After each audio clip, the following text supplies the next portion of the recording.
As always, this meeting's being broadcast live and digitally recorded, and we do adhere to, as best we can, Robert's Rules of Order. So please be recognized by the chair prior to comment on whatever you're commenting on. We are live. Okay. Anyone here for open session? Hi, Bonnie. You want to come on up?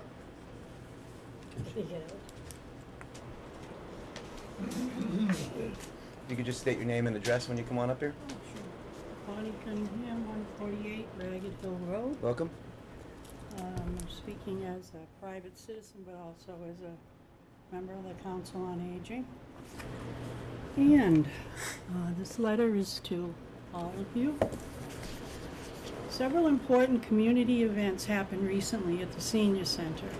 On May 18th, Connie Bumpus, who recently turned... Could you speak a little louder because the air conditioner is interfering with people here. Thank you. On May 18th, Connie Bumpus, who recently turned 100 years of age and a resident of this community for 90 of those years, was honored at a nice party hosted jointly by the Senior Center and her family. With suitable ceremony, she was awarded the Boston Post gold-headed cane as the town's oldest citizen.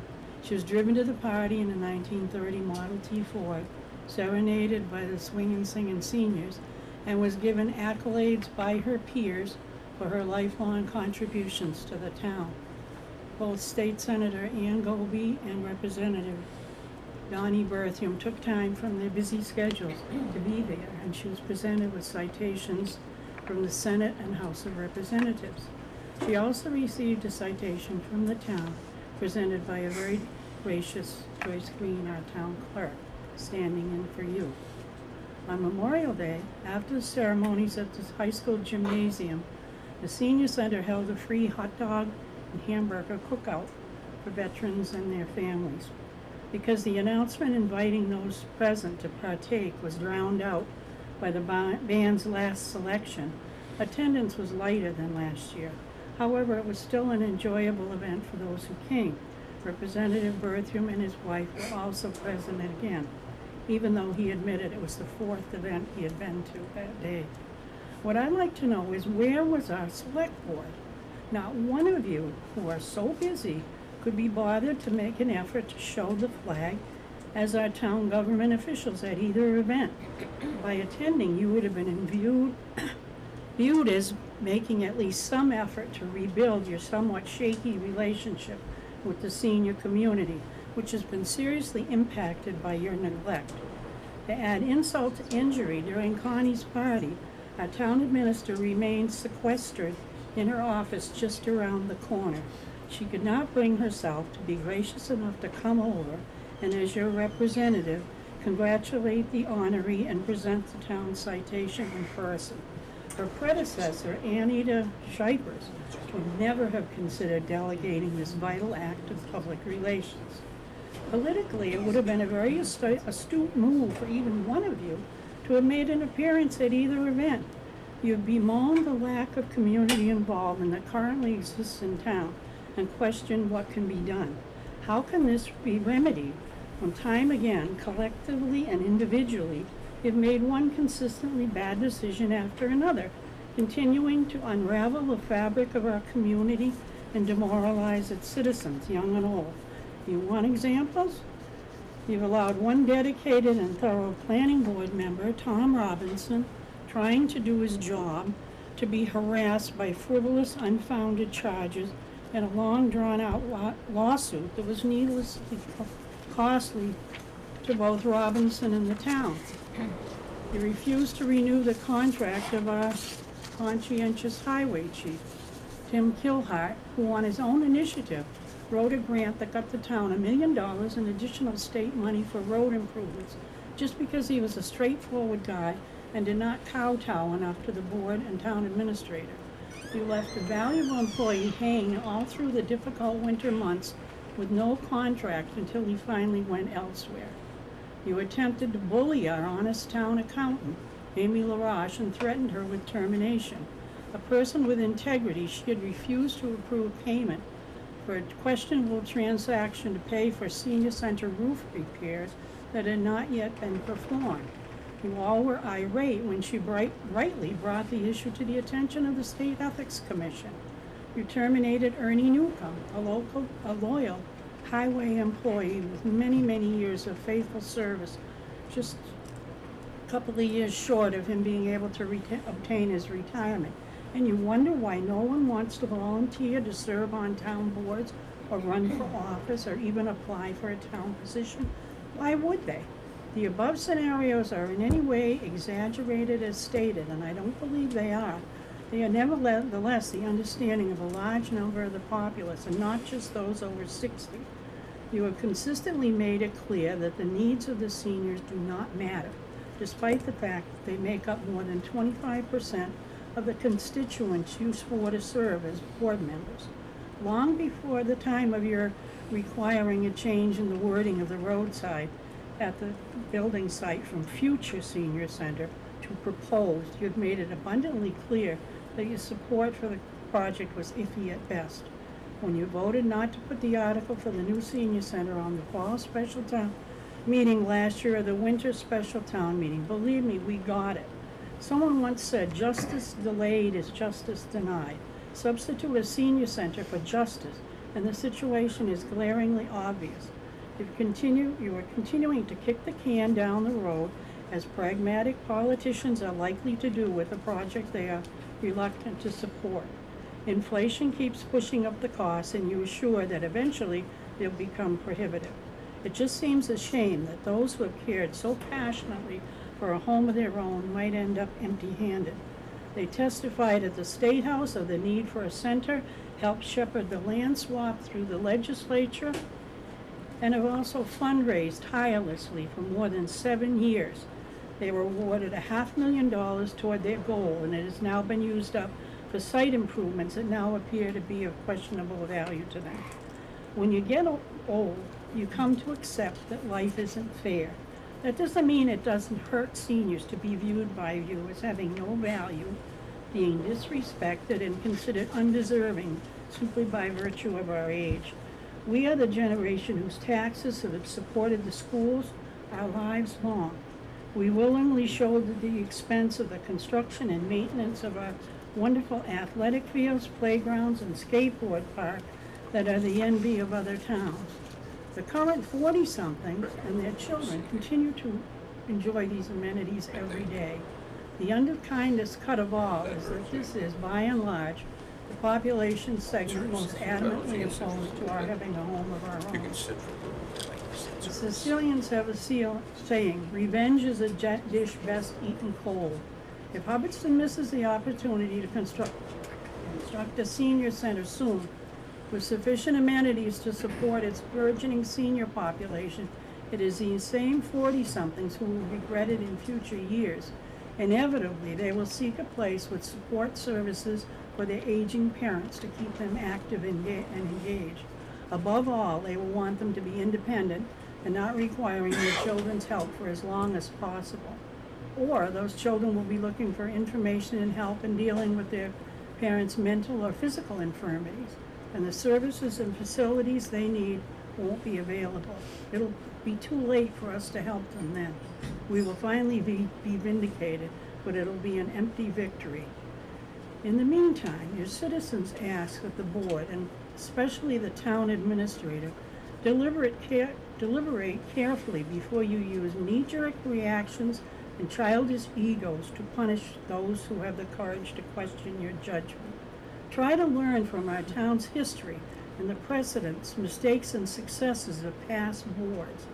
We entreat all of you to do all you can to restore the trust of your town's residents in both your judgment and your capacity to lead us wisely and well toward what is already an uncertain future.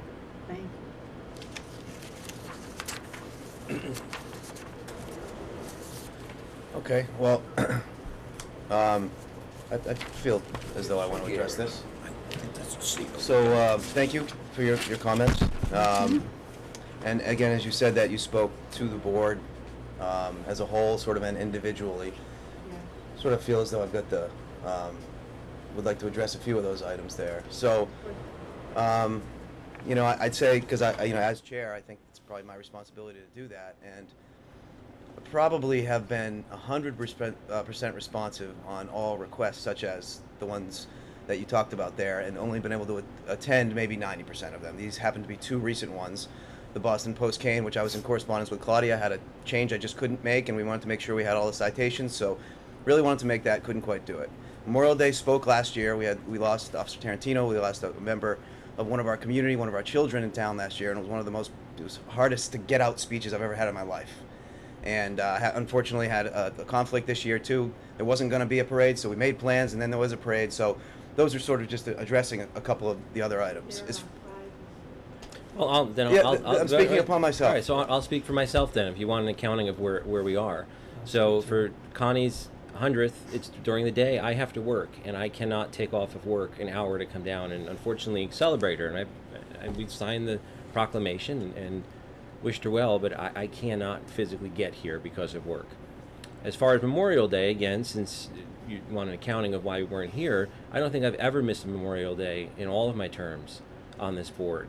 But I had a friend who recently got out of the Navy, and I had the opportunity to visit him in Rhode Island on Monday, and I haven't seen him in probably 10 years. So I made the decision at that point to go visit my friend in Rhode Island. So I hope that's a good enough reason for not being here to attend our Memorial Day services. And I'd like to speak to, in terms of the cane ceremony. Claudia contacted me. I don't know if it was ahead of you guys, but because I'm a representative for the seniors, and she asked about this, and I said I'd love to do it. And then when she gave me the date, I said I'm very sorry, but we are in Florida every year at that particular time, so I had to reluctantly say that we couldn't do it. And as far as Memorial Day goes, my son had he was in a tournament with a Canadian team, so I had to be with him. And the tournament started Friday and didn't get over until Monday. So it was just, and again, the parade had been on and had been off, etc. So when this particular tournament came up and we paid for it, at the time I said, well, there's no conflicts.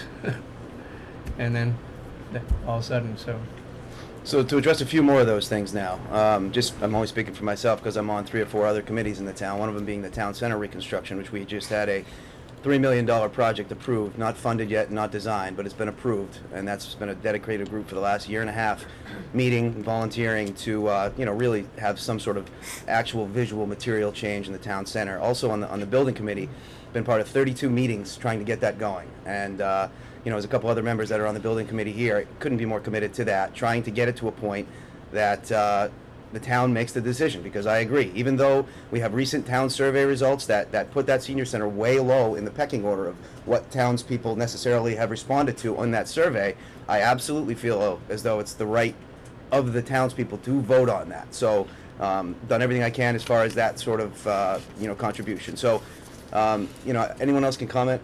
Feel free. I don't know if you guys have anything else to say about this item. I'd just like to address the Connie Bumpus. I was supposed to be at a Smart Growth conference all that day. I actually had to leave that conference to deal with something that was important here. So it wasn't as though I wanted to ignore that. There was something pressing that I had to address immediately. Okay. Well, anyway, I will address 2 issues. One dealing with the highway chief. That publicly what was seen was that he didn't have a contract for the winter. But there were some significant personnel issues that we were dealing with in executive session, which is not open for general discussion. So yes, what the public saw was the fact that he didn't have a contract. But there was a lot more to that story that I don't really want to go into, that isn't appropriate to go into. And it had nothing to do with him not cow talent to the needs of the board. We wanted him to perform the duties that were requested of him by the DPW, and what the charter says and what the job description says, and that wasn't happening. So we had to take action, and Tim's no longer here, which is probably his own decision. It's his own decision, but we're going to move on from that fact. As far as Ernie goes, there was some, again, significant issues with Ernie, and we all know Ernie. We've loved Ernie. He's been around a long time. Ernie chose to have his discussion about his employment in open session, so some of you may have watched it on TV. There were some significant issues that were working up to this for a couple of years, and we've dealt with the union on that. Again, this is not protected necessarily, some of it because it's on TV. Ernie was offered to retire early, and he did not want to do it. And again, from a personnel decision, with our attorneys, with the union, it was determined that the best thing at that time was to terminate Ernie. We did not want to do that to Ernie. I do not like terminating anybody, but sometimes, unfortunately, that's what has to be done. We've all worked in businesses and companies where we've seen that happen. So I don't want to go into individual things that happened with them, but we were not targeting Ernie. It was very specific and for definite reasons. And sort of just one more thing from me. You stated that what you believed you were saying there was not greatly exaggerated. I disagree. I think what you just portrayed us as a board as is unresponsive or unconnected or whatnot, and I think some of the stuff that we just talked about there refutes that entirely. So I just need to publicly state that I don't agree with your saying that you didn't greatly exaggerate it, because I do believe you did. Anybody else here for open session? Yep. Yeah. What's next? Were you able to print off the? I wasn't. So Bob had come to me right before the meeting and said that he has some new signs that say, "Welcome to Hubbardston." And so he wanted permission to use the town seal on the top of it. So I couldn't print off the picture in time to show you what the sign would look like. If you could bring it up on your phone, I maybe. will. I can do You that. could pass it around. So he just needs permission to use the town seal on the signs. Did you? Has this already been through planning board and all that sort of stuff too? I did go through the building department. Yeah. And as far as size goes and everything else, we're fine with that. He didn't actually issue the permit. Yep. He's looking for the approval to use the town seal before we proceed to the permit stage, so I'm cool with that. I Yeah. just need Are these to the pull this signs? up on What the are phone. these signs? What are No, these? so yeah. So what are these signs? They're just to identify the country hen premises. When you, it basically what it says is, "Welcome to Hubbardston," town seal, the home of the country hen, the world's greatest organic omega-3 egg. That's I'll pull it up here. You'll Yeah. see it. I think that I showed it to you. Yeah. Well, also, remember last year you went to we went to the with the state rep and a bunch of other people. We toured the Congressman, country yeah. and Congressman wasn't Jim there. McGovern. Right, you weren't, but we remember related that. back. Bob had asked me about what he could do for a sign, so I sent him our bylaws. Said, "Good luck." So it looks. I got a question, Dan. Yeah, sure. Where's these signs gonna be? Are the entrance gonna coming into Hubbardston? No. On the right at the farm entrances Oh, to the okay. locations at the basically the Hidden Villa Ranch properties. Okay, it's just to identify our property, and it's just kind of a community-friendly welcome to the town of Hubbardston. I don't know why it's not coming up, but Okay. let me see. Do this. If you want to move on to the next one, I'll come back to this. You're the next Am I- item I'm also. the only one. Okay.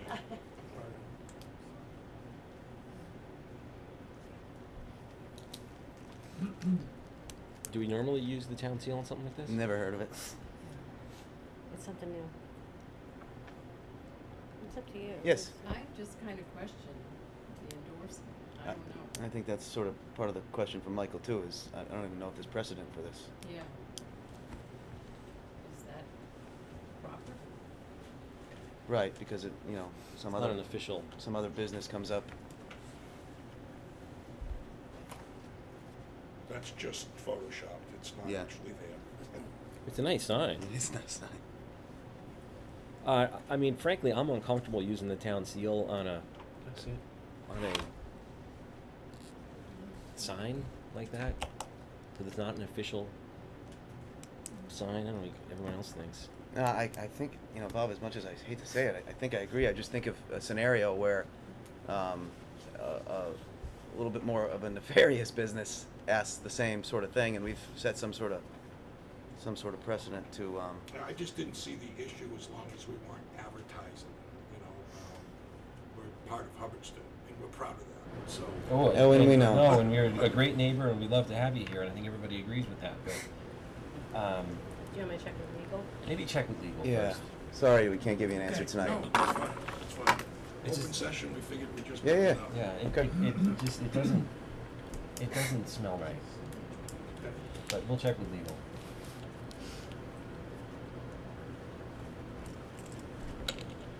Anybody else here for open session?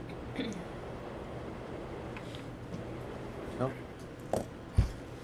All right, Okay. so happy news. First item is Bob is here also to present the Country Hen Scholarship to Michael Chamberlain. Mike, if you want to Come come on up.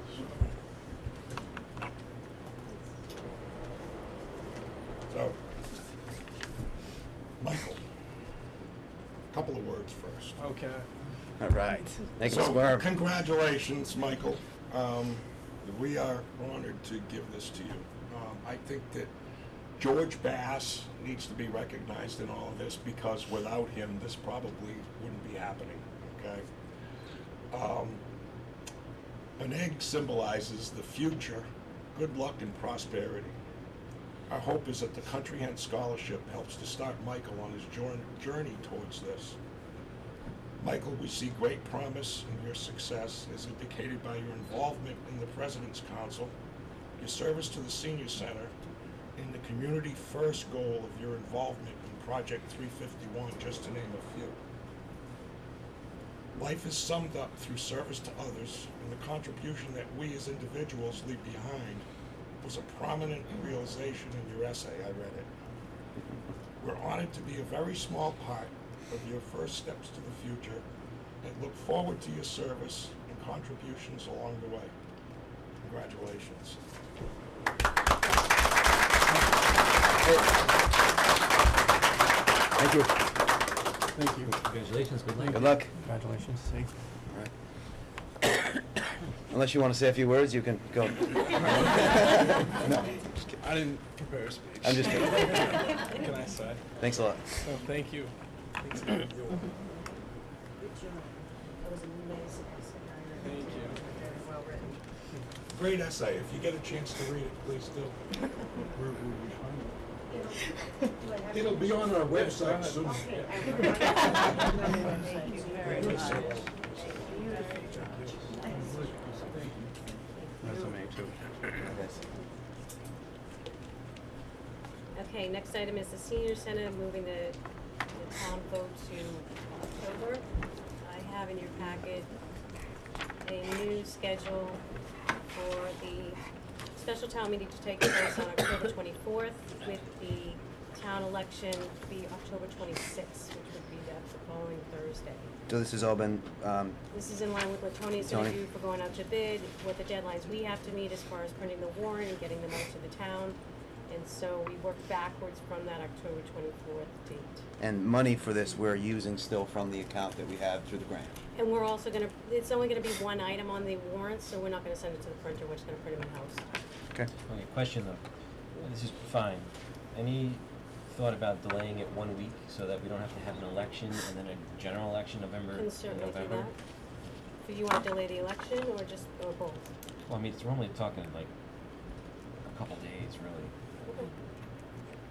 That way we don't have to spend the money for one election and then another a week later. So you just wanna move just the election or the town meeting also? I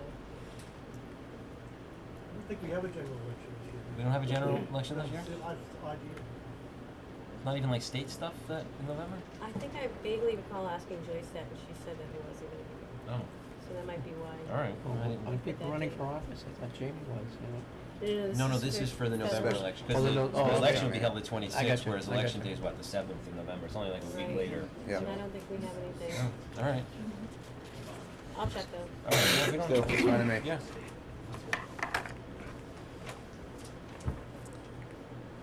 We can go in a little bit more detail on the building committee when we get to committee updates a little bit later.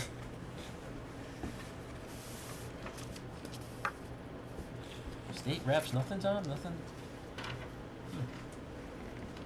All right. Okay. It's not quite 7 o'clock yet. Want to bump over to some licenses or wage authorization stuff? Yeah, why don't we do wage authorizations? Those are easy. So for wage authorizations, we have Patrick James, who would be retroactive to May 18th. He's a seasonal cemetery help. Eric Scott, who's a part-time officer, and Jacob Moiso, part-time police officer. Those would be appointments. All right, I'll make a motion to waive the notification period for the appointments as presented. I'll second the motion. Discuss. All in favor? Yes. Yes. Okay, and then appointments, we have the DPW Director Search Committee, it is Dennis Perrin, myself, Alan Mayo, who is the DPW Director in Templeton, Sanda Barry, who's the Chairman of the Parks Commission, and Ed Blanchard. So just approve those appointments. I make a motion to approve the appointments to the DPW search committee. Second it. Does this complete the committee? It does. Any discussion? All in favor? Yes. Yes. So that takes care of that. We can do the one-day pour for the beer vendor. Hubbardston Rod and Gun is gonna pour. Who's supplying the beer? Girardi's is supplying the beer, so this would be a one-day pour license? So they're coming up to the field? Yes. So Girardi's would supply the beer, Hubbardston Rod and Gun would pour it. Okay. So this would be a one-day pour license just on that day, the 17th. Okay. Make a motion to approve the one-day pour license as presented. Second it. Discussion? All in favor? Yes. Yes. And you guys have to sign. I'm gonna sign. Okay.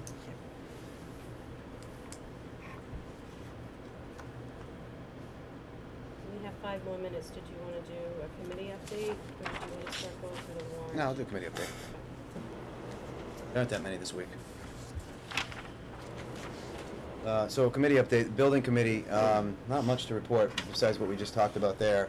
The one thing that I haven't heard back or heard from yet, and what we talked about at our last committee meeting was, you know, we got a little bit cranky at our owner's project manager and architect because we only got the one bid, the one general bid. We got a bunch of filed sub bids, which were sort of in line, but since we only got the single general bid, which was way higher than we expected, they were going to be doing some redesign stuff. Mhm. Have you received any updates yet on that? I have not. The only update I have is the MOU with the DCR. That has come back, so they rewrote their version, Yep. so I've just sent it to town council All today. right. Okay. So anyway, nothing else to update, but that's what's going to be coming. Within the next update is the architect, based on feedback from some of the general bidder and some of the filed sub bidders, items that they could cut back on because they were basically unnecessary. You know, insulation stuff and things that are sort of above the level right now. But that's going to be part of the revised package that goes out to where we hopefully get some more bids than we did. QRSD task force. You want to just let us know what where things stand with the additional grant money? So, and this will be discussed at their meeting on the 8th. Yep. So, we received a $100,000 grant to take the next step into hiring a facilitator to look at the options presented by the Collins Center and then help the towns to go through that process, with whatever options they choose. Right now, we're looking at the scope for both the facilitator that is going to go out soon as this is revised, but also for the Collins Center. And so we kind of have a little disagreement, if I want to say use that Scope. word, as far as the scope for the Collins Center. I think they're looking for more to be the lead again, and so we'll be discussing that on the 8th at the task force meeting. Yep. Town Center Committee, I think it happened after our last meeting, but we got approval to receive the balance of the Complete Streets money, which we didn't think we were going to get this fiscal year because they told us originally that it had all been allocated out. This is basically the Tier 2 program for Complete Streets. We were done for Tier 1. Tier 2 is when you engage an engineering firm to go out and identify basically all your streets and the situation that you have. And then Tier 3, once Tier 2 is done, Tier 3 is you nail down on the actual projects that you're looking for, and when the money becomes available, it then goes towards those. So it's a very important step. We got 24,600, something like that. That is just a grant, and we've already signed a contract and authorized our engineer to start that program too. So it's just another thing that keeps the ball rolling with that project, which is fantastic. So we'll have the ability to vote on that line item at town meeting, specific to the 25% design, which is $75,000, which is necessary to be able to eventually get our project, so that even though it's approved as a $3 million project, it will never get authorized without a design. So that's a very important big step in there, and we'll see. Just keep it moving. And nothing to report on the bylaw review committee? No, I mean, shall the call. All right. So 7 o'clock? Sure. Close enough. Okay, so in your packet is the hearing notice that you can read. Yep. Just in Dan. there it is. Okay, so 7 o'clock. This is a public hearing. So this is notice of public hearing. The Board of Selectmen of Hubbardston has scheduled a public hearing upon the application for an off-premises wine and malt license from Michelle Murch, DBA The Hub of the Hub, 1 Main Street, Hubbardston, Mass. 01452. The premises are described as a one-floor front entrance, 322 square foot store. Interested parties should present themselves at the Select Board Office, 7A Main Street, Hubbardston, Mass. on Monday, May 1st. That's not right. That wasn't it. Okay, on Tuesday, May 30th, 2017 at 7 p.m.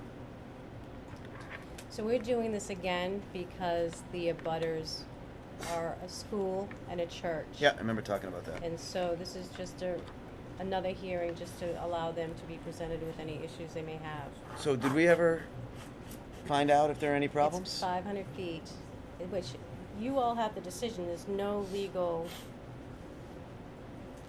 precedent for the state to say you can't do it. It's up to the local licensing board, which is you. Yeah. So as long as no one has any issues with it, you're okay to approve. So just to bring it, so basically what they're asking for, they provide there'll be some like homemade wine and maybe some homemade beer as well. Maybe some craft beer. But you know, in addition with a lot of the other sort of organic stuff that's going to be going on through there, and so that's what our decision is. I don't have a problem with it. I don't have a No, problem. I don't either. No. Is she open all week or just on the weekends? Or? I think right now she's going to plan on just doing weekends. Okay. But she's School not weekend. opening until I think the fall anyway. The school won't even be in session. Do you have something, Vin? Yes, I just wanted to say that Michelle had come before the planning board and we granted her a special permit to operate that business. It was very professionally done. And I have no personal objection. I think it's a great idea and I support that proposal. But I thought I heard you say off-premises liquor license. Wouldn't it be an on-premise because she was going to do it inside the building? I'm just But they're not drinking it there. Off-premise means you're purchasing it there, but you're drinking it off the premises. Okay, great. Well, that's all I wanted to clarify, but I did want to say that I would support that. It's a good idea. Okay. Anybody else have any comments? Can I take a vote on that? Make a motion to approve the liquor license for the Hub of the Hub. I'll second that. Further discussion? All in favor? Yes. Yes. We all sign? Yeah.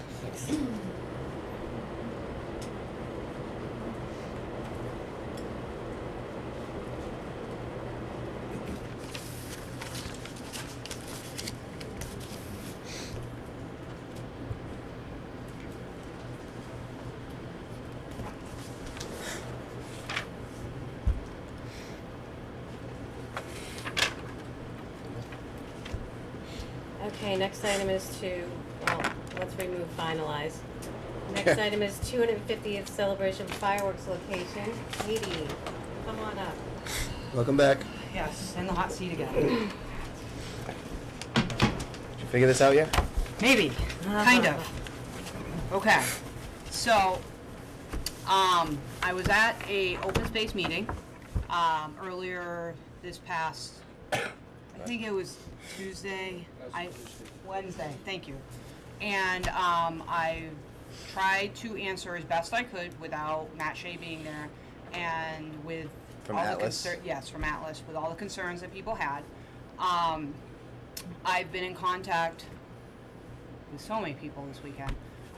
Caroline from DCR and Matt ping-ponging back and forth, the fire department and everything else, trying to come to some kind of conclusion. I did get permission from DCR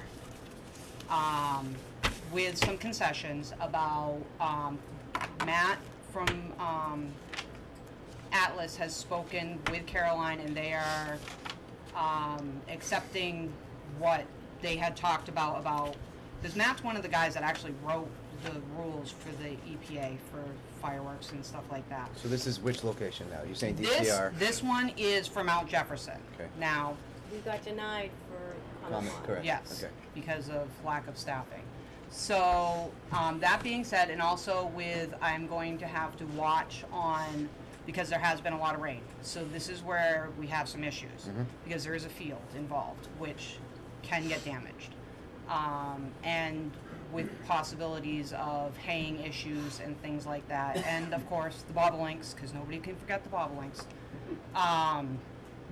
So with some concessions of, as we get closer, whether or not people would be able to drive onto the field, because if it's wet, we're gonna shut down, they'd have to park on the street.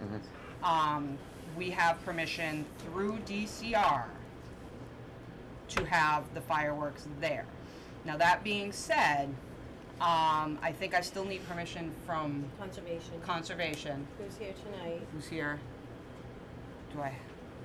Did you all want to address the application that she put in? Okay. Okay. Come on up, you guys. Yeah. You guys, come on up. Come take a hot seat with me. It's great. There you go. I'm usually one in trouble, I'll sit close. Okay, all right. So we're looking at, Two more members. Closer. yep, that's, Can I sit on my lap? No. No trouble though. we're looking at using Field 2 here, where they do the haunted hayride. That's where I have permission. The fireworks would most likely, again, this is all has to do with haying and wetness. The fireworks would be up towards the area where the foundation is and the parking area is, where it's kind of flat and level. And then depending, like I said, if it's going to be dry enough, people would be allowed to park, depending on how wet it is, in Field 2. If not, if it's too wet for cars parking, then they would be along Mount Jeff and Malone Road, which again is going to cause some loveliness. But again, this is what I have to work with for this spot. So I don't know how you all feel about this, or if you have questions for me about anything. Well, as you think about that answer, can I just ask, you know, lots of towns do fireworks. Yes. And they're parking nightmares. Yes. And everyone just deals with it. Yes. So we've done this exactly 0 times ever. And this will be 1 after this is done. So, you know, I have a hard time, and again, I'm sort of deferring, the police department is obviously an important member of the team here. Yes. But, and want to hear their comments without a doubt, but I have a hard time getting too worked up about 1 day of parking.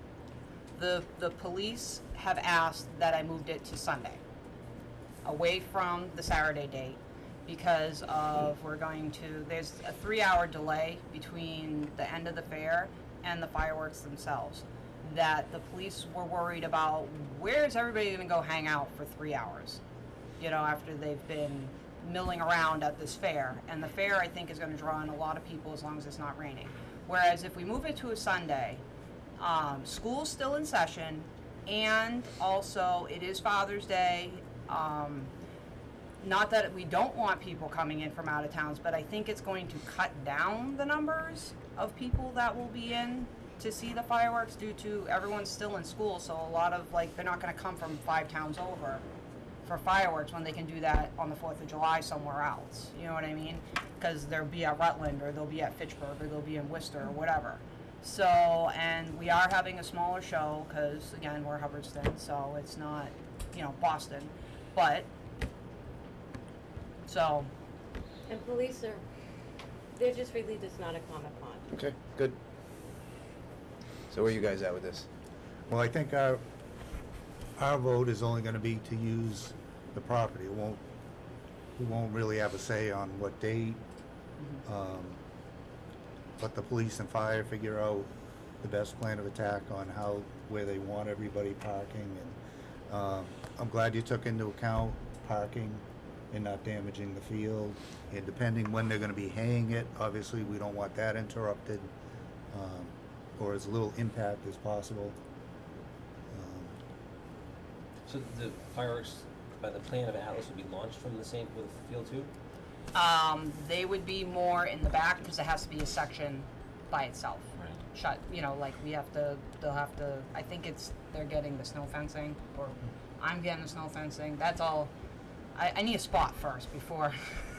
But more near the actual Yeah. existing parking area Yes, where they would be more shot up off. towards the top, so that way people could be in the field. Okay. You know what I mean? Because the people need to go somewhere too. Right. And we don't want them in any of the other fields Yep. that, yeah, we don't So want them I ask open space members are here. You know, certainly I read the reasons to not allow fireworks at Mount Jeff. Some of it is environmental, which DCR doesn't have an issue with, but the thing that I'm concerned with is the crop loss for the lanes. By using just one of the small fields, does that mitigate that at all? Or was that in consideration, or were you guys thinking that people would be parking over all the fields? Yeah, Bob Hatch, I'm the chair of the open space. We held a special meeting just to discuss it. Katie was there. And we did arrive at an official position, which was not to approve it at that time, citing, you know, the threat to damage of the fields if they're wet. But parking on the street would mitigate that.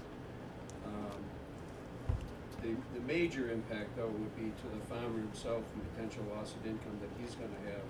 He's likely going to have to move his equipment twice if he cuts that field, if he is able to cut that field. But it's really wet out there now. It could do significant damage to the field if he tries to get out more. I live right across from the Sawyers, and their fields are just soaking wet, and it's the same elevation type situation. And it's literally standing water in some of the ponds, even though it's a very high elevation. Same thing at Mount Jeff. But then there's the bird issue, parking issue. But just working with one field, yeah, that would certainly mitigate that if we can get in and cut. I'm not sure what will happen if we can't get in and cut. What would the plan be if we can't get in and cut? I've got some other plans I want to talk about, but first we need a whether or not I can even proceed with this. I would like to add to what Bob was saying. Okay, just let me recognize you first, though, Jesse. Okay, just because Well, well, no, he was sort of coming back. I just want to let him finish, and then you can go.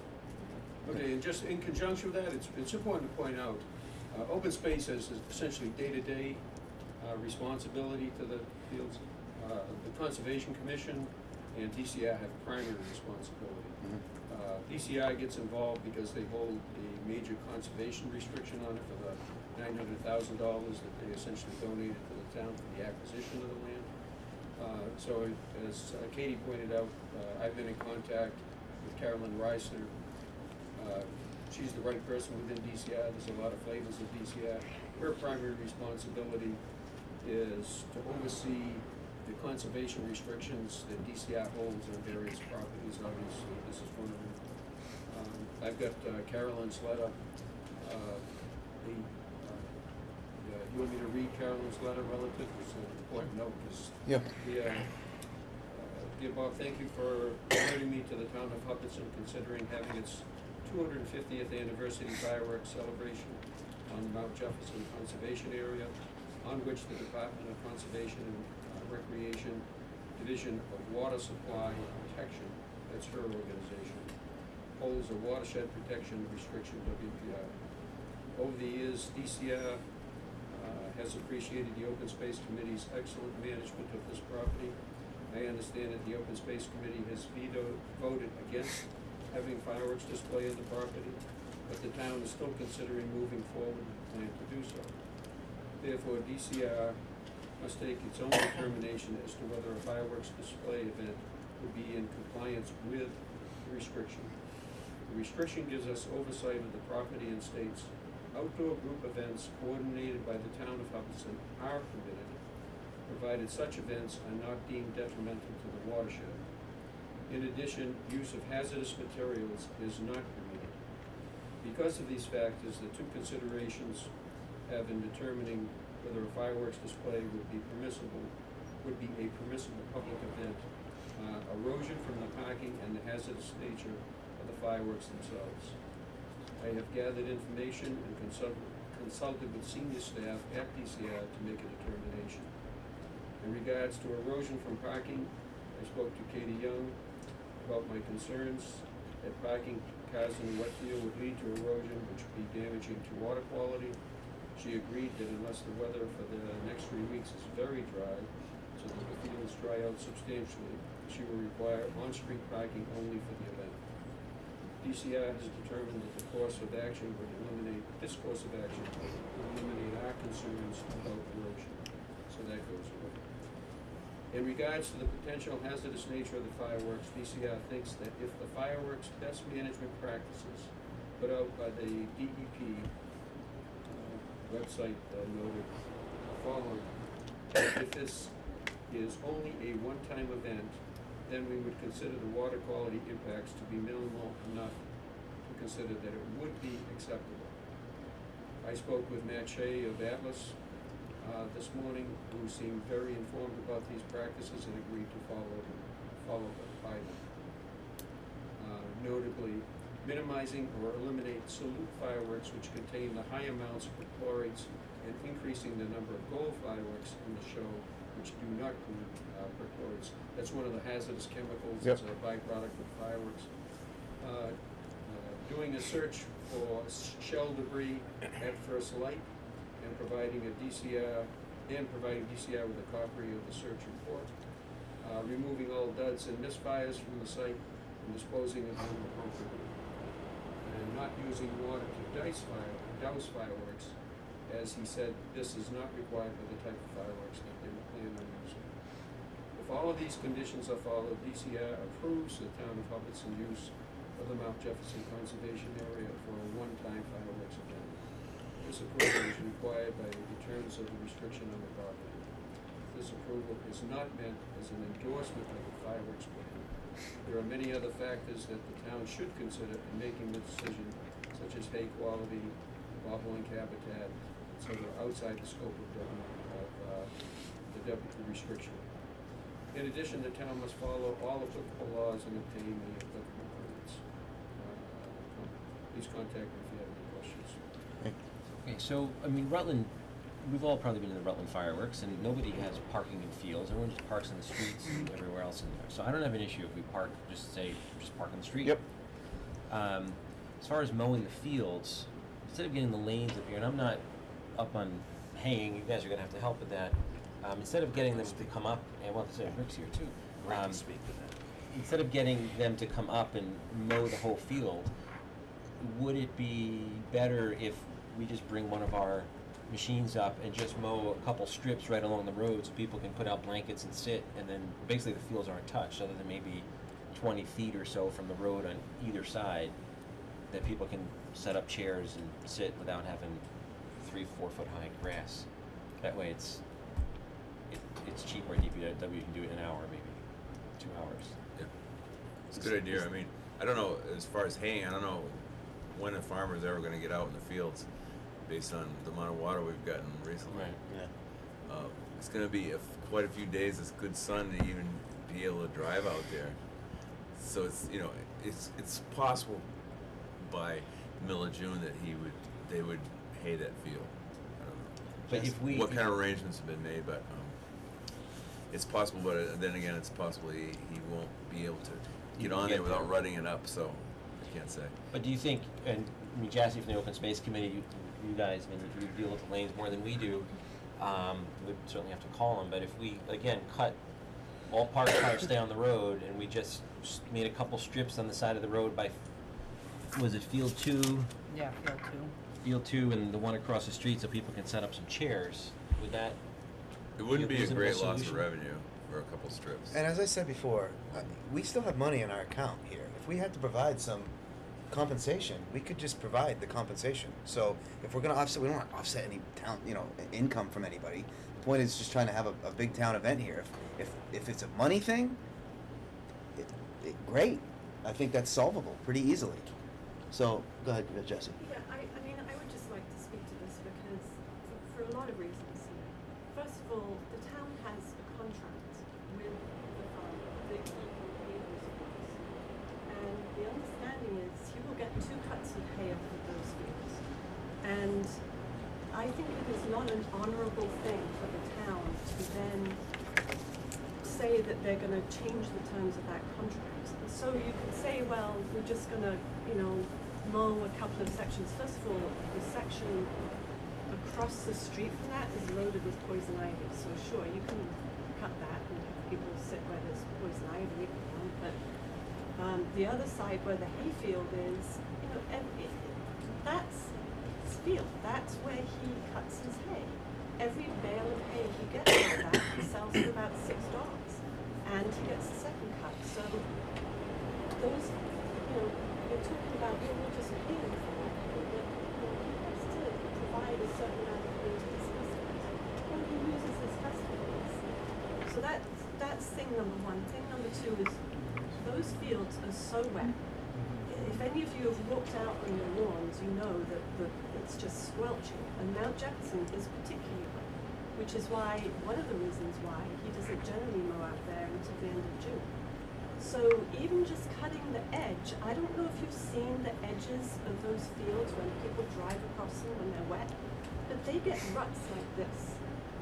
You know, in the spring, in the early spring, we've had ruts like that, and this is why we've put rocks across one entrance, and we've had to repair other fields. They rut very, very easily because the soils are so wet. So if you just mow down there, the chances are you're going to rut that whole section up, which A, won't be very comfortable for people to sit on in lawn chairs, because you're going to have deep ruts. And then, who's going to fix that? Who's going to fix those fields for that farmer to go back in there, you know, to get his full crop? I don't know who's going to do that. The people who have the equipment are all going to be busy haying. So, you know, is he then going to use that for his second crop too? The other thing is regarding Caroline Raisin's letter. I'm sorry, which one's she? She's the one from DCR. That was that one you just read? Okay. Who talked about best management practices.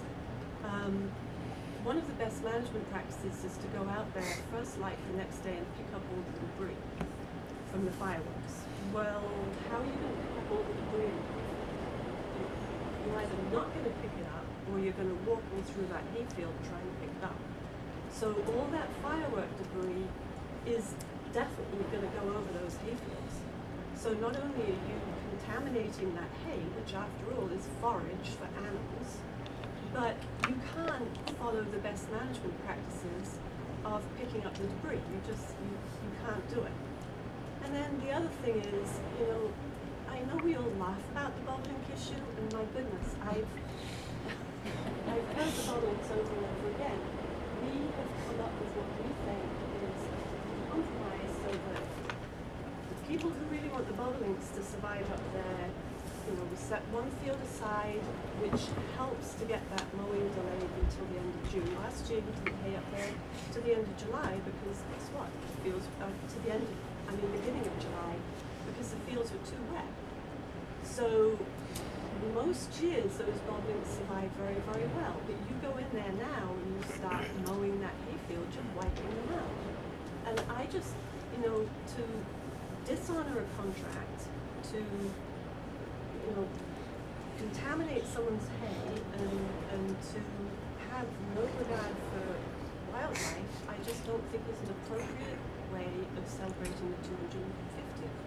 That being said, what we've asked Katie to do, what I said in my email to Selectmen, and I think, correct me wrong, but I believe the Open Space Committee said this at our meeting, was, you know, if they want to have the fireworks there in the fall after the second cut of hay, fantastic. That is a great venue in the fall. That's why the haunted hayride is right there. It's big open space, there's plenty of parking. If there's a bit of damage done, it can get fixed before the next cut of hay. Can we not just do this in the fall when, you know, everyone can enjoy it, there's plenty of room. No one's I know, Katie, you want it that weekend, but it's just no, not. you run into a new problem when you do it in the fall. You have all the leaf litter that has now fallen in all that forest that's all over the place back there. We don't know, what if we have another dry summer like we did last year? Right now it's wet, and I agree with you, it's wet. What happens if it stops? All of a sudden it just stops, and it all dries out, and it's a tinderbox in the fall. You gonna let me light off fireworks then and burn down the whole damn forest? No, I don't want to be known as the lady that burnt down the whole damn forest. I'm sorry, I don't want to be known as that. Or the one that killed the bobolink. Yeah. I All right, so Yeah, what nobody if knows we, that. all right, so what if we have, Chef is town property, correct? what, Yeah, yeah. what if we delay the fireworks, but do it in association with the Lions Club, the field day? It'll be early September, there's no leaf litter, the trees are still fully out, and that way they do it in October. oh, they cut, when's the second cut? September, August, September. Especially if he has to do a late first cut. He typically does the Yeah. second cut mid to late September. But the- What if we- Oh. Pursuant to that though, Jess, relative to that comment, excuse me, it would be, if it does have to be, that would be a preferable point in time. Particularly if you just did the mowing along the stretch, it would minimize the impact of the second cut. So most of the issues would be mitigated if it at least delayed it to that point. I'm against delaying it. I think we should do it the day after. I think we should do it that Sunday. I think we've been promising that to the town and trying everything we possibly can to do this. We've been promising it to the town. That's going to happen that weekend, that celebratory weekend, where you're going to have all the momentum and you're going to have everybody sort of engaged and involved community-wise. I couldn't, appreciate the thought and care that's gone into the comments that have been presented both in writing and tonight. But I just really feel, and again, I don't want to affect anybody's, small business, especially small farming business, but towards Michael's original sort of statements of mitigating how much we need to actual cut and providing compensation for that. And again, if it's an absolute flood, we can't do it. It doesn't make any sense to do that. We're going to have to make alternate plans. But if we can just be positive and hopeful that we can get to a point where it's possible not to make a mess, to create a portion of this property that we can have people safely sort of away where they need to be, I'm all for that. I'd like to. And the Yeah. long-range forecast for the next 2 weeks is rain every other day. That's the long-range forecast. Those fields are not going to dry out. I know those fields. The Open Space Committee knows every square inch. I know every square inch of that land. They are not going to dry out with rain every other day for the next 2 weeks. There will be damage up there. There will be ruts. And if you're willing to take that risk, which I think is a dishonorable thing to do to a farmer who has a contract with the town, Dishonorable is such an inflammatory word here. I mean, contracts are modified all the time, slightly modified all the time due to conditions that are outside what was thought of. This is not our first choice. We're not doing it because we necessarily want to do it. We're just trying to provide this full-scale celebration. So, dishonorable. who is going to fix the damage? One second. It's going to be Bob next and then you. So, it's going to be Bob first. Okay. Go ahead, Bob. Is Matt Shea here? Just a point of clarification. If the fields can't be mowed, then what's the likelihood of being able to pick up the debris? That was one of DCR's contingents, is that they do the debris cleanup on the following day. But if the fields aren't mowed because of the weather conditions, so disregard whether you're going to do damage. And if you just mow along the strip, that would alleviate a big thing, and there would be a minimal loss of income associated with it, which could get compensated. I could see that as. But how are they going to pick up the debris if the fields aren't cut? So, I'm not a fireworks expert by any means, and I. Here tonight? No, I'm asking him now. And I don't have any idea how much $7,500 worth of fireworks generates as far as debris. So Not a lot. Right. I fired fireworks. So my thought was not a lot. So whether or not this is actually a real issue or whether or not it's not, I just don't know. And it sounds like it is when it's spoken by somebody, from the audience who cares about the issue and wants to get, have us sort of really think hard about doing it or not. But I don't actually know that there's going to be a lot of stuff out there. I know. Tom. Well, they had the fireworks at the rec field 25 years ago. Next morning, our house, which is downwind where it was covered with ash and debris and paper and everything else. That was the type of fireworks they were firing. I was a licensed fireworks setter off. And there doesn't have to be a lot of waste. It depends what size shells they're firing, whether they're 6-inch, 8-inch, how they're made up. Going back to what I wanted to say originally, I'm in agreement with just mowing the edge, but taking a look at the situation a few days before you're going to mow it and see what the weather has been. Granted, if they're soaking wet and you're going to ruin the fields, no, you're not going to mow them. But, right. But I mean, this is a one-time event for the town, and so you take a look at it 2-3 days before you need to mow them, and if it's dry, you mow them, and if it isn't, you don't. I think you work at putting your event on. Good? Hi, Mark Dimmick. Hey. Although I'm coming in at the 11th hour. What's that? I'm coming in at the 11th Oh, hour. okay. It's fireworks. Oh, we do that every week, so that's fine. I did a little bit of research on this. From what I've been reading in the newspaper, that the rec field or the site of the proposed senior center could not be used because you needed permission from the town company. I did some extensive research, and I couldn't find anywhere where you need permission from a butter to launch fireworks. Today I spoke with Matt Shea at Atlas, and he said all he needs is a 300-foot radius around where he sets up to launch his fireworks. There is a spot in the middle of the Curtis Recreation Field behind, in front of the Roy Haney baseball diamond, where you would certainly comply with that requirement. That's the middle, the second diamond away from the Yes, pallet? second diamond away. The better spot would be at the proposed senior center. So you're way more than 300 feet away from the chicken coops, and at least 1,000 feet away from anything else. You have everyone stand on the rec field. If you're short on parking, you could park here at the school, shuttle people down there. And if you launch them from the driveway that goes down into where the future senior center would be, it would be a perfect spot. You have no problem seeing them from the rec field. And none of these issues would be happening. Well, that's where we started, so Katie, you guys understand that? That was the second part that I was gonna talk about, but first we need, because that hasn't been approved yet by Matt, that's the problem, so that's why I kinda need everything Yeah. approved so that way we can come to a conclusion tomorrow. Now, here's the I deal. gotcha. And this was the second half, we were trying to get through this first. But the thing is about what he said about the rec center and the senior center is the reason it was an issue before was because we were having the fair the same day. Because we're moving the fireworks to the next day, that allows us to move the fireworks to a different spot in the rec field. Now, Matt is coming out tomorrow. I'm going to meet him again, and we're going to look at all the locations and try to figure out 100% what is going to be the best one for what we're trying to do. He wants me to pursue all avenues at this point because where we've been so up in the air, and again, it's the 11th hour, and we need to come to a conclusion. So that way I need permission from basically everything, so that way tomorrow we can rip the Band-Aid off on what between the fire department, the police department, Matt, and myself, because I got to coordinate all the parking and all that stuff, what's going to be the best location.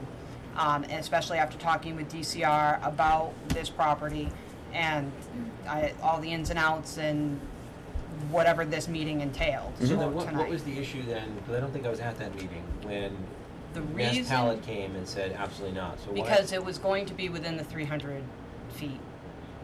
The first circumference. Originally going to be right where the cook shop was. And so that was. But that is now my beer garden. So, but also. No, let's talk about the beer garden. Yeah, let's talk about the beer garden. Let's just rip off the this. flamethrowers were going. No, the flamethrowers are going in the middle. So. All right, so if we do it on the senior center property. If it's, we have to have a certain amount of area and it hasn't been walked off by Matt yet.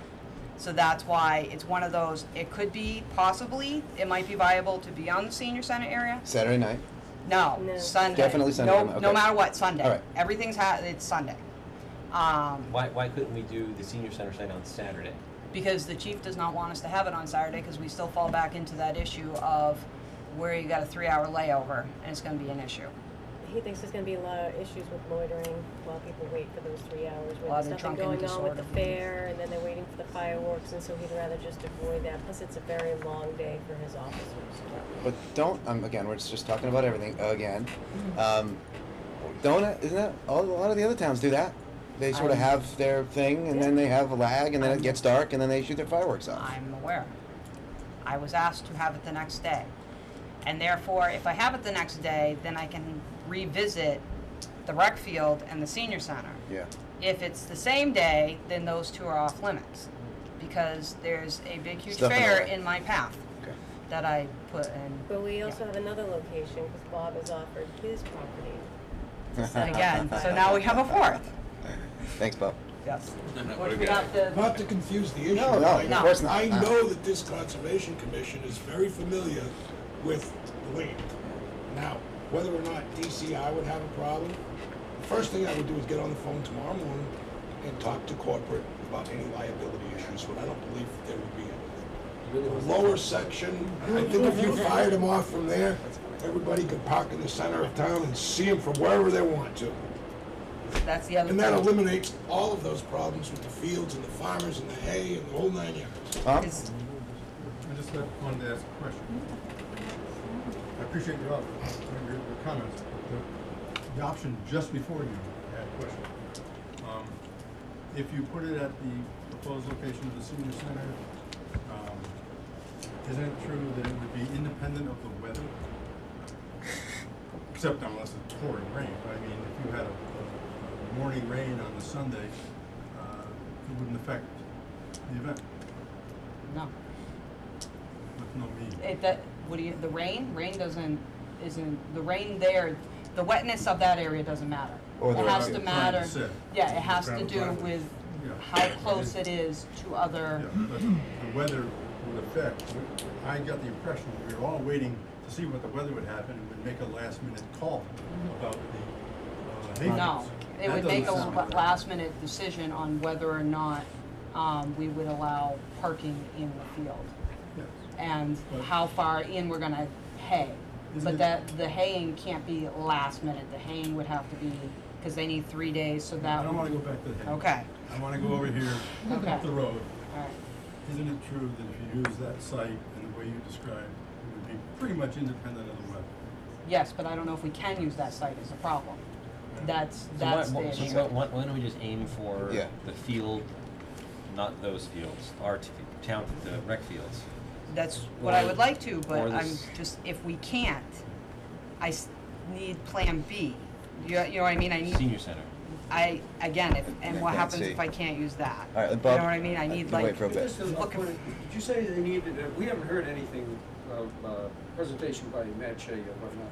You said they need a 300-foot barrier or distance from the. 300-foot radius from where they set their stand. That puts everybody, you can't stand in the field. I mean, that field up there that we're talking about no, using. to a building. To a building. To a building, not to the Yes, spectators. yes. The spectators can be within 300, they can be 50 feet away or something, is that right? Right, 300 feet from the Oh, building. okay, Yes. okay, I thought you meant. Sorry. you The issue needed then, a the Gallup 300-foot company. safety range for any, okay. No, it was 300, it was, what I read in the guy in the news, it was an issue with the Gallup company, and then an issue with the chicken coops, but you're way more than 300 feet. Okay, so it's, From any it was a home. building issue, not a Well, yeah, people any issue. home or any of those buildings, and the perfect spot is the senior properties. They can back down the gravel driveway, set their trucks up, there'll be nobody over here, spectators won't be there, everyone can hang out at the field. Yep. And to me, it's the perfect spot. Tom? Sorry, one more. Go ahead. Go ahead, Tom.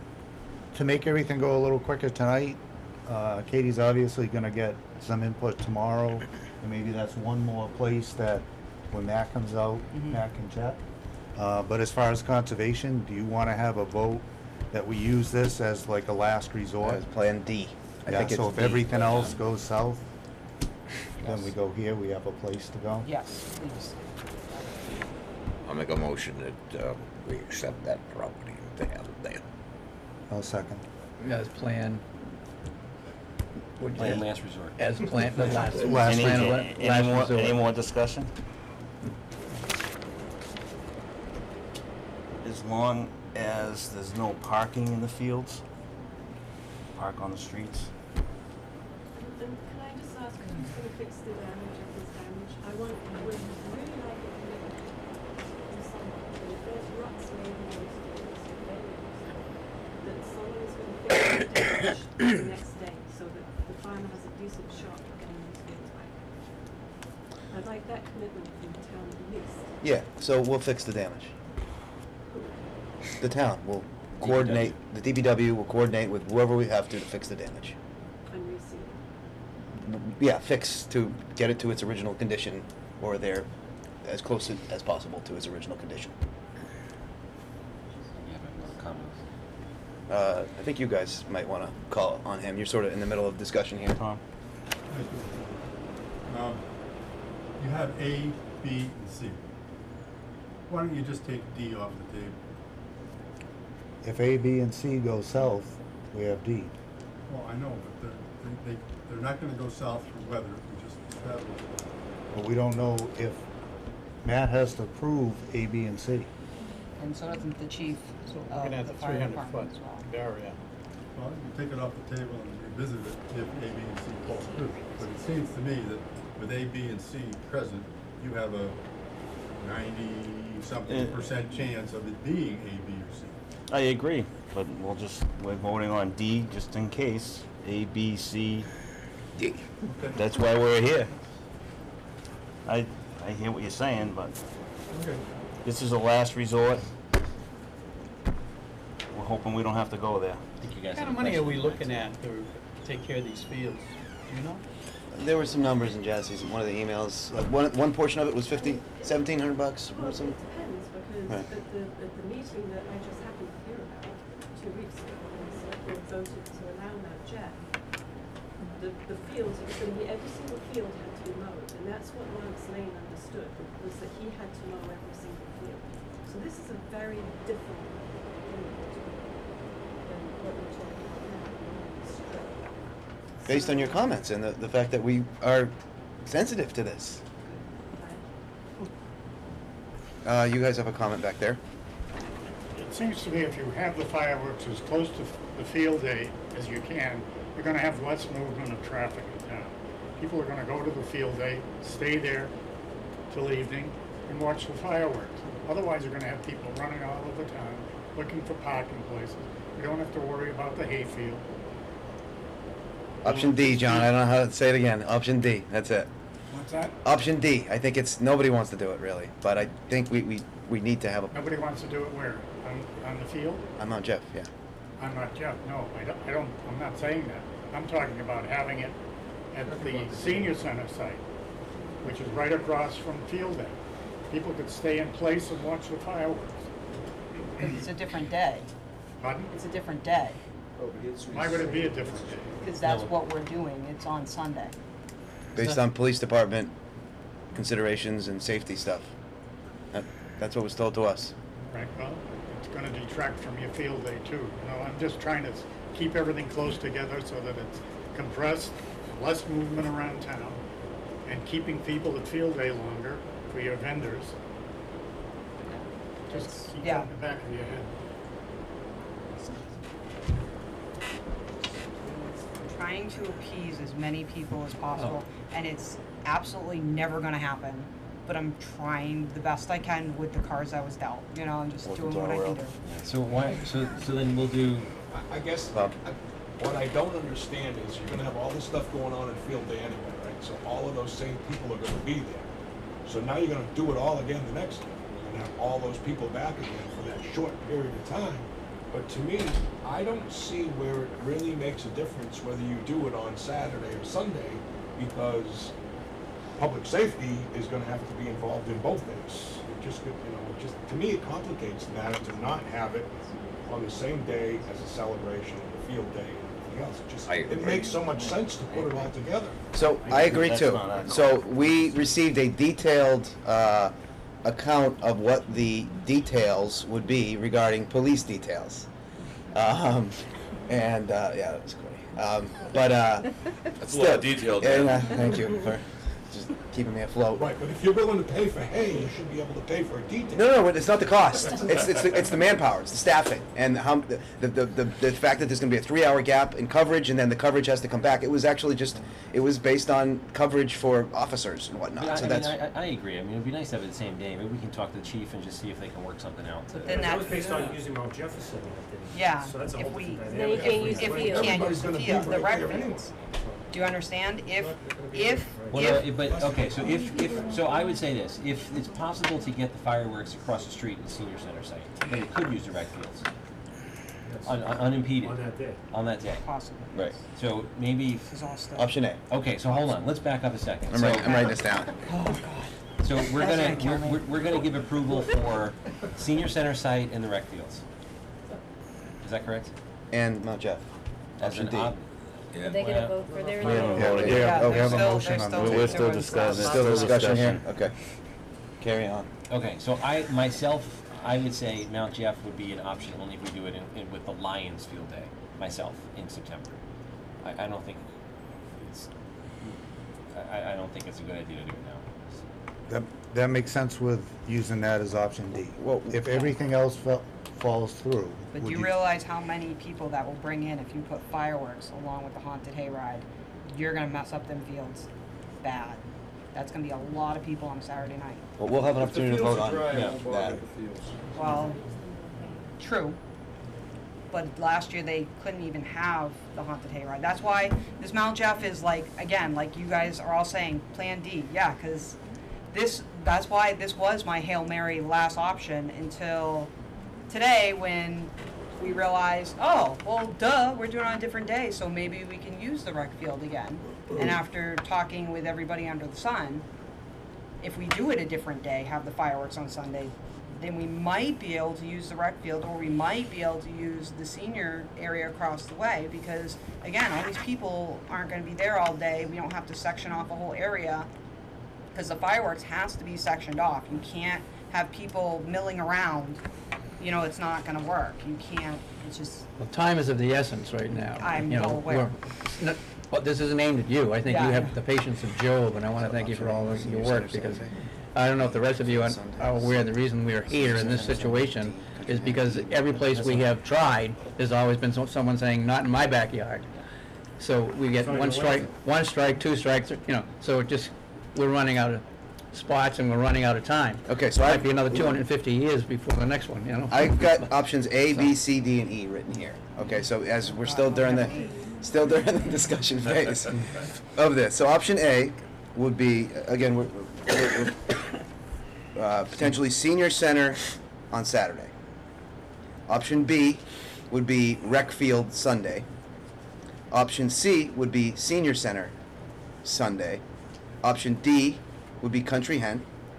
And option E would be Mount Jeff. You gotta tell that to the police chief. I will. Okay, I'm just saying. Wait a minute, the rec field is Saturday or Sunday? Pay for the extra details. Yeah, it's not. It's a coverage thing. It's more personnel. Yeah. It's just, yeah, lack of. We may have to outsource some details from out of town, which is Yeah, they just do that doesn't all thrill. the time. Yeah, I know. Your option B for the rec field, would that be on Sunday? Yes. Okay. So you guys are still in discussion here, and yours is specific to I guess Mount Jeff, so it would be just allowing that to be option E. to be option E. Optional What last else? resort. D now. Option isn't it? no, it's E now. Oh, it's E now. E. Okay. Optional last resort.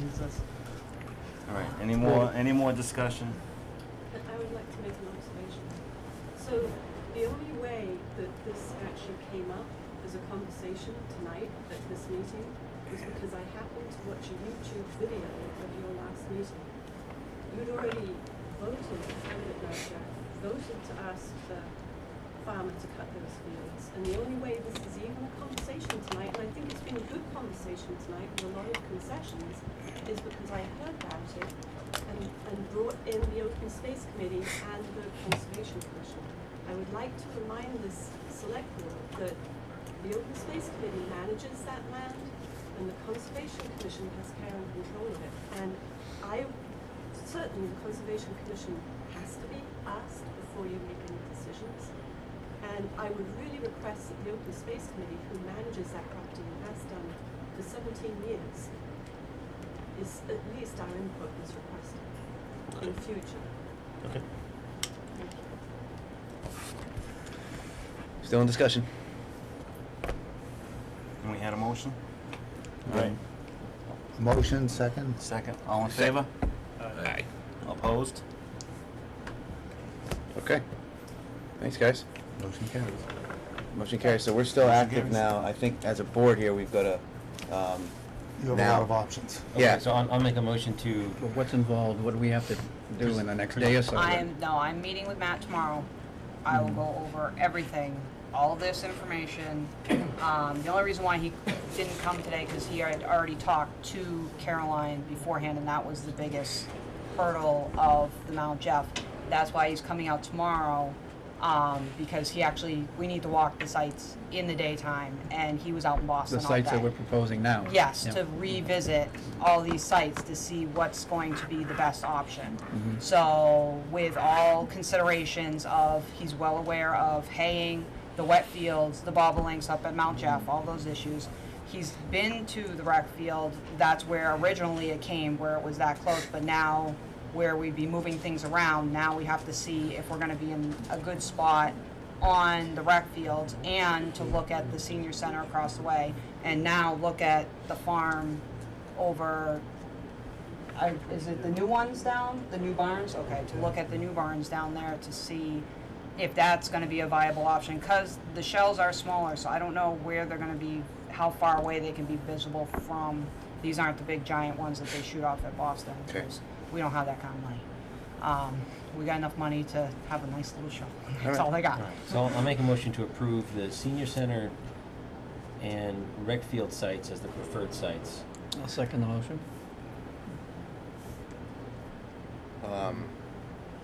As far as discussion, I mean, I think we should make this all encompassing here so that we're all on the same page. If you don't want to make that motion or make a motion against that, I understand. I can see what your thoughts are on this, but I think we got to be all encompassing here.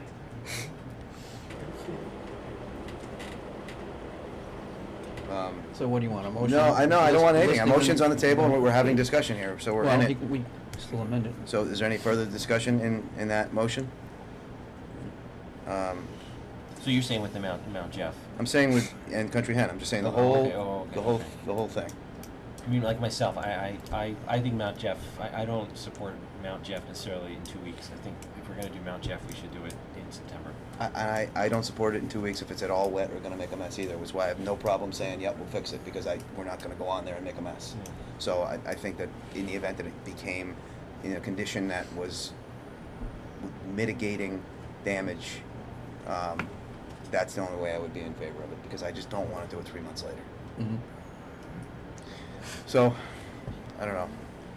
How about we do this? How about we make a motion for A through D, Okay. which is rec field, senior center, country hen. If those don't work out, we'll know in 24 hours or so. Then we can always reconvene a quick meeting at the end of the week or something. That's fair. You do that? Yep. Okay. All right. So I'm going to scrap my original motions. I'll make a motion to approve the senior center site, rec field, and country hen as preferred sites for the fireworks display. I'll second that motion. And can that be amended to, in the event that those are found not possible, that we can, very soon readdress the Mount Jeff site? Agreed. I'll take that. Okay, all right. That's seconded. So any further discussion? All in favor? Yes. Yes. See you in a week. I'm sure he's one of those. Thank you, for coming, Katie, guys. for everything Yeah, you're really, doing. thank you. Excellent job. Ah, thank you. Thank you. Thanks, guys, Thank you. for all coming in. Do you want that letter from DCR? Sure. Gave you an option, hopefully you don't use it. Yeah, see. I know. July 4th, like the old days. found that online. Look at that. I will do that. No.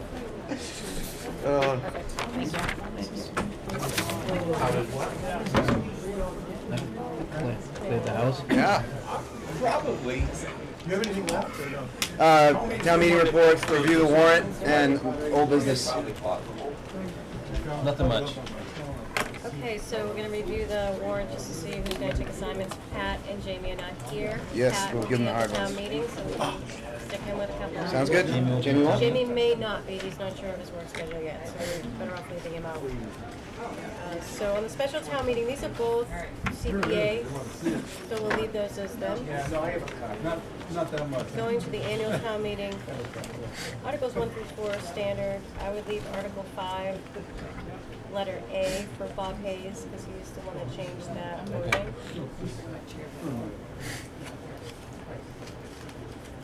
But if you wanted to take a vote on those quick, 1 through 5, those are basically the What, as is? standard articles.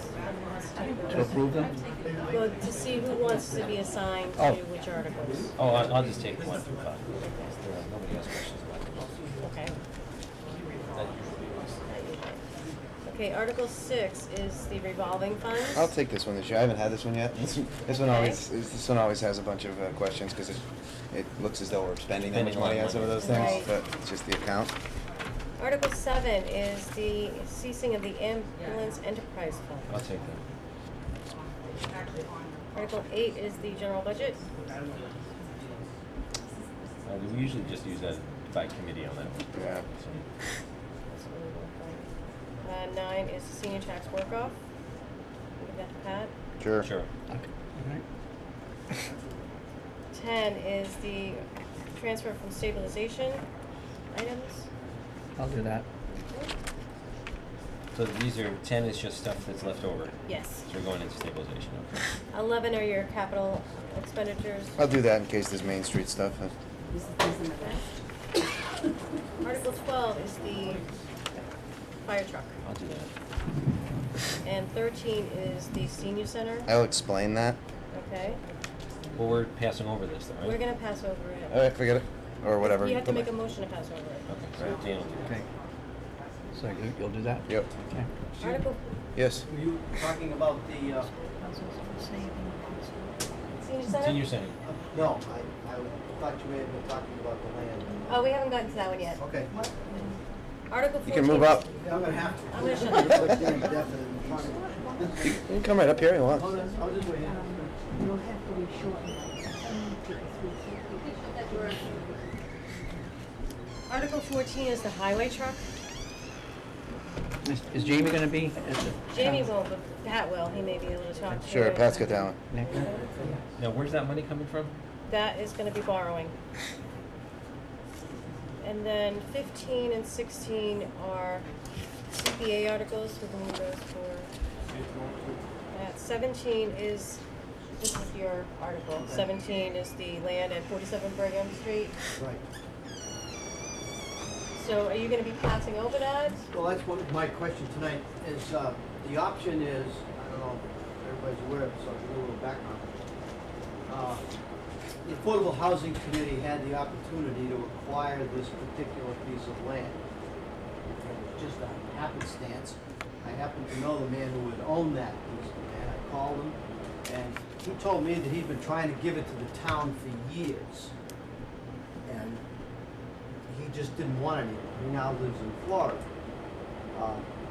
It's an opportunity, as we talked over the last couple of years, with the Open Space Committee, through the town, to acquire a piece of land that we could then use to build affordable housing. And how we would do this would be by taking the piece of land, and in this case, he would deed the piece of land over to the town in lieu of foreclosure, so we wouldn't have to take it by tax title. We wouldn't have to expend the money to get the title certified through land court. It would just be deeded to us. At that point, of course, it would be up to the select board, but we talked about it before, that it could be then used as affordable housing by donating it to a nonprofit, AKA Habitat for Humanity, who would then bring in their people, build a dwelling on it, and put it back onto the tax rolls for people living there. The land has been classified through Larry Grant, the building inspector, as buildable. It would need to have septic and water approved and updated, but it would certainly improve because it's a big eyesore down there where the house burnt down and there's nothing but basically a chimney standing. The glitch comes in with the title. The title has a cloud on it in the form of what we think is a mortgage that has not been discharged. So we come to town meeting now and we can pass it over until we can clear the title. And the title funds would be cleared with CPA money. They agreed to put CPA money into this so we can clear the title. Kristen has talked with the town attorney, and he's not comfortable doing it, so she's in the process of finding another real estate attorney that could clear the title. And it occurred to me that we're going to have this issue at town meeting, and my question is, could we approve it subsequent to clearing the title with a contingency, instead of coming back and just going over passing over it, coming back to it. I see no problem with that. The problem is it creates an encumbrance, and so we're not allowed by Mass General Law to accept it. So if you do accept it at town meeting and then we can't, you'd have to go back and re-vote that. Tim, what if we just, since we're doing an October town meeting for the senior center, why don't we just wait and put it on that? That'll give us a couple months to clear the title, and if it's not clear, then we don't have to worry about it. Okay, Wanna do I that? don't have a problem doing that. I just wanted to know if we could do it with a contingency, because we wouldn't be accepting any title Right. to the property until we had the report from, it would be similar, I think we could go for a similar type of vote that we had up on Ragged Hill, where we give the select board discretion to, when clear title. But I think what Rand is saying is that if we accept it based on a clear title, and the title doesn't come back, we have to still put another motion on a warrant to not accept it at that point. I didn't know if we had to do it again. Oh. Yeah. You can't do it with a contingency motion? No, because we're not allowed by Mass General Law to accept it if there's an encumbrance, and there is, because of the mortgages. So. Correct, but we wouldn't accept it until the encumbrance was clear. That's what. Right, so you really can't vote on it if there's an encumbrance. Why don't we just wait till October? So since we're not, I mean, I can see if we would have to wait a whole other year, but since we have one coming up just 3 months later, or 4 months later, why don't we just do it in We're gonna October? do it, no, okay. Yeah, because the senior center one was scheduled for October to vote on the senior center, building the senior center, so we can throw that on there too. So that'll give us a few months to clear the title. Okay, All right. yeah, that is fine. So we're gonna pass over that. Yeah, so why don't we just tell the town meeting we're gonna pass over it until the October. That's what we plan Yeah. to do, okay. But Okay. I had that idea today about the contingency, and that's why I thought I'd bring it up tonight. Yep. So we'll pass it over till October. Okay, 18 is the pilot for Borrego on Williamsville Road. Anyone wanna take that one? I'll take it. Can give me some information. And then 19 is the moratorium. Did you wanna Good night. keep that one? Good night. Because it's submitted by the planning board, in case anybody has any questions. We should keep it, we'll have the hearing tomorrow evening. Right, but if No, anybody can you has any speak on it we're at town meeting? assigning- We're assigning who would speak on it, an article, so did you wanna be the speaker then if anybody has any questions? Okay. That's it. That is it. Okay. TA report? Yeah.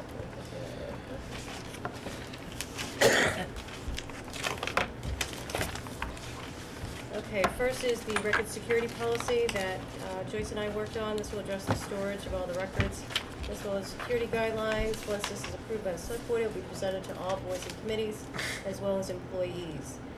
This will be in addition to, we'll be purchasing the sliders and the locks for the filing cabinets, and each respective board and committee will have their key. This policy will also be entered into the boards and committees handbook, which Joyce feels she should have completed by the end of the year. So if we can all make a motion and approve the new record I'll make security that policy. motion to approve the new record security management policy. Second the motion? Discussion? All in favor? Yes. Yes. Okay, so streetlights, on Thursday of this week, I'm meeting with Scott. He is our liaison from National Grid. And so we are gonna discuss having some additional streetlights being able to turn on. And some of the savings that we can do would be LED lights, installing those, as well as trying to go for energy efficient rebates. And if we are able to do that, and if we have an audit conducted, we may be able to qualify for more rebates, which means more streetlights can be turned on. So why are we looking to turn on more and more streetlights? We're not. So, not necessarily looking to turn on more streetlights, but during a town center committee meeting, our last one, we had a resident who came and... Rosemary. Right. Yeah. So anyway, she said how dark it was and dangerous and blah, blah, blah, all that sort of stuff. I don't think we're looking to turn on more. I think we're looking to, look at the one at the intersection of Williamsville, and then maybe another one or two that are away from houses. But as far as increasing the amount of lights on Main Street, just from being on a board with 6 of those residents for the last year and a half, that, A, may not be necessary, and B, would definitely not be wanted. And very careful about the LED stuff too, because that's come up, because those can be bright. Right. So, whether or not that's on the corner and doesn't really affect anybody, fine, but as far as utilization in other areas that may be shining right into the second floor window, would definitely cause some heartache. Okay. There's actually been studies showing sleep disruption with LED lights because they're blue light and versus the standard old-fashioned street lights, which are more yellow. And it's the same reason why all the iPhones nowadays have night shift on them. You can shift it to a redder light because blue light tends to activate your brain. So if you look, there's actually studies looking at the effect of the new LED lights on circadian rhythms and sleep patterns, and there's actually more violence in cities where they have LED lights installed. Just because. So, but it's interesting. There's a lot of information out there to look at that. Okay, next is, as you know, Rutland Dispatch is trying to move to more of a district policy instead of the current agreement where the Rutland Dispatch is under the control of the Board of Selectmen in Rutland. So this is at the request of Director Moriarty. It's just a letter of support for the district model. And that was brought up, I was at the negotiations today there, and that was brought up whether or not it had been done, and I said it was in the process that we were actually going to be doing it, so. So if you can all make a motion to approve it, and then have you I'll make a motion to submit a letter in support of the new dispatch agreement. I'll second that. Discussion? All in favor? Yes. Yes. Complete Streets, Travis Brown and I are scheduled to take the courses for the 101 and 201 for Complete Streets. We'll have both courses completed by the second week of August. In addition, as you had mentioned before, the state approved the $24,600. Yep. And TEC will be out here tomorrow to do site visits. Oh, cool. Around the town. That's right, that's with Travis. Yep. Does this Town go to insurance you? services. We put out the bid for the insurance services for the town minus healthcare. We received 2 proposals, one from Maya, who is our current carrier, and Berry Insurance. Berry's insurance's policy proposal was lower by about $12,000 with the coverage either the same or higher. How about relative to what we had in our budget? It's less by about $12,000. Okay, so that's what that's relative to. So the Maya budget, that's the one that's in our budget. That's when it's in the Okay, budget. so, all right, good. So we've accepted their proposal, and we're gonna meet with him actually this week. Is Barry a local insurance company? They're not, they're actually, They're in Franklin, aren't they? Yes, out of Franklin. And then one last plug for candidates night, which would be Thursday, June 1st at 6:30 in the senior center. And that is it for the town administrator report. Thank you. There's no minutes to approve. Any old business? I don't have any. Okay, final public press You question. have one question in your Oh, one second. packet. Let's see if I can find it. Here. Yeah. So. Street or from- road? What's it look like? Street of the last I page. wanted to know if the town can adopt the road. We pay taxes. It is too much money for us to maintain. Not everyone pays. We pay taxes. The road should be taken care of. Is that a private road? It is. Street So road, we've yeah. been over this a couple times, and it's Yeah. it's pretty frustrating with street or road. I forget all the ins and outs right now. Well, but it was all where the property lines were and Right. whether or not they were gonna get it to a condition where gravel had been placed so that it was acceptable for plowing, and I mean, it's been. So Tim had estimated, Tim, our previous DPW director, had estimated that virtually in order to accept the road by minimum DOT standards, he was anticipating, it was, I don't know the exact number, several $100,000 of work. It was somewhere in the range of $300,000 to $500,000. It's a dirt road, right? It's a dirt Yeah, road. yeah. So first of all the property owners would have to agree to do Relinquish. that, to relinquish their rights on the road, which not all property owners have wanted to. Secondly, the property owners would have to, there's 2 options for bringing the road up. You can either ask town meeting to have the town pay for it, to bring that $300,000 or whatever it is up, to bring the road up to minimum standards. It doesn't have to be paved, just have to be gravel, it has to be minimum standards. Or you can have the residents do it themselves. You could also do things like targeted assessments. So rather than the whole town paying $300,000, you can borrow it and basically charge them over 10 years on the street. So How many residents are on that street? I don't know. There's a bunch. I don't know. There's a lot. Because what she indicates that the responsibility being theirs, and she's saying not everyone is paying, so that if it goes the other way as you're describing it, are we gonna run into that same thing? Well, not everyone's gonna be wanting it. So, but the main issue is that every property owner has to be able, we looked in this before, we can certainly talk to them again, but every property owner has to relinquish their property. Yeah. And if they don't, then the town or the other residents would have to sue that owner to take it by eminent domain. So there's a lot of legal issues involved and a lot of money involved to make that work. Does that involve the planning board then? That, Only in the any of sense. that process? Only in the sense that we've set standards and it's part of the general bylaw for the standard of the road if we were going to approve it, in order for it to be accepted at town meeting as a public way. The other alternative, going along with what Dr. Stauer said, is the fact that we would assess a betterment taxes to the residents. So they would pay for the improvements that would be over a period of sometimes up to 20 years or so. So the town wouldn't assume the cost of improving it, the residents would.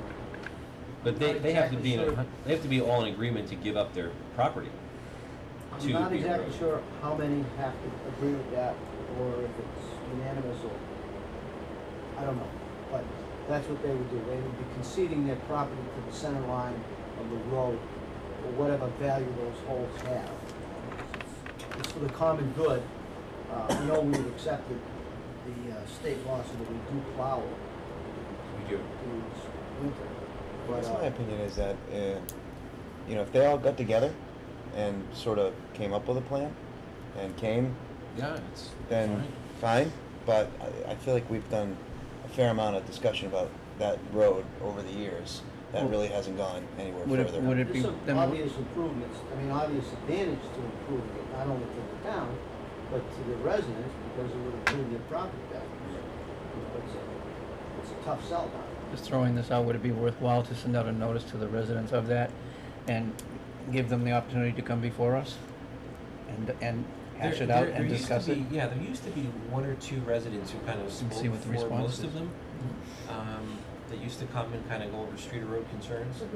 It's gotta be a while. I don't think I remember any of that. No, That's- it's Well, been a they while. usually When- come in October and they always ask for an extension to fix Yeah, I their know that. That came up Those when are we the first same got on two the people board. that Yeah. usually Yeah, come came up in. one, Maybe you about 3 wanna years ago. email Lori here, and just Okay. let her know some of the legal issues involved with it. We're Okay. not opposed to it, but they're gonna have to come in as a group and we can go over kind of the What their process, options are. What their options are.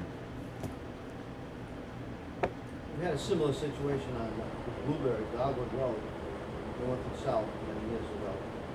And they had at least some pavement down, so it wasn't quite as drastic as street road.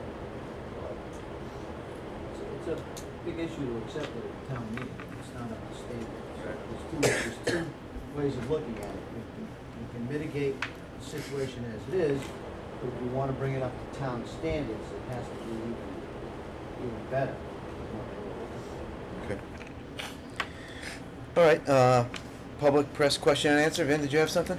Well, it's not a question or answer, but I would like to make a statement, if I may. Same thing, yep. I wanted to give a shout out and thanks publicly to the Hubbardston Police Department, especially Officers Hackler and Amon, is that who? Amen. Amen.